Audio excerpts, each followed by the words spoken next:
I want to continue growing, testing my mental and physical. New word. I just want to keep pushing my mental.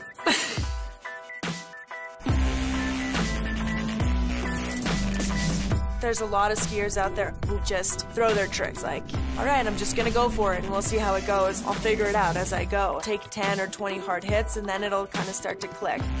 Hucked, as we call it. I'm definitely more the type of athlete that really thinks about it, visualize every part of that rotation rail grind. If I can see it in my head, then I believe that I can do it on snow.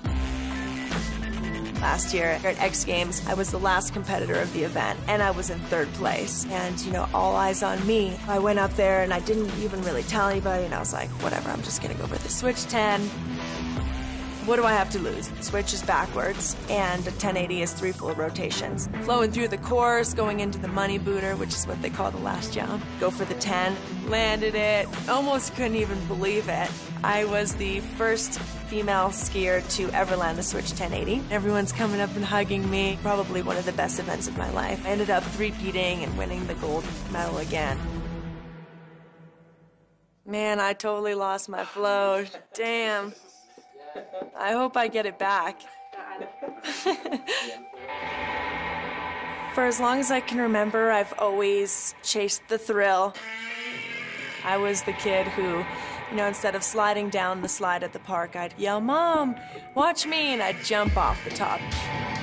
When I was 9 or 10, I started, you know, aggressive inline rollerblading in the skate park and doing rails and ledges on the streets. And then when I was 17, I put on a pair of skis and just totally fell in love.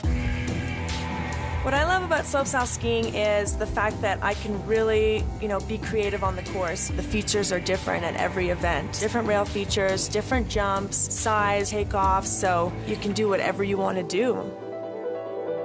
For me, a good trick is just something that flows really, really well and looks good and looks effortless. I've been through pretty intense injuries, torn my pancreas in half, torn both my ACLs. So I learned quickly that I needed to take care of my body. I train about 5 or 6 days a week. What I really put emphasis on is, you know, the explosiveness, quick feet, ladder work, skipping, because sometimes you have to react like a cat and you have to be able to land on your feet. It was definitely a mind game coming back into the sport, a sport that had really torn me apart. It was a lot of mental work and really just trusting in my body and everything, like the thousands and thousands of hours I've put into what I do. And I think that's what gives me my confidence. Morning of a big event like X Games, it's a pretty stressful time for me. We're all sledding up, waiting at the top. You kind of look around and you watch everyone. They're kind of pacing back and forth or ranting to themselves. I try to kind of just tune out. Don't like to watch other people's runs. 10 or 15 minutes before I'm dropping in for another run, I'm not going to learn a new trick in my head, so there's really no point in stressing out over what others are doing.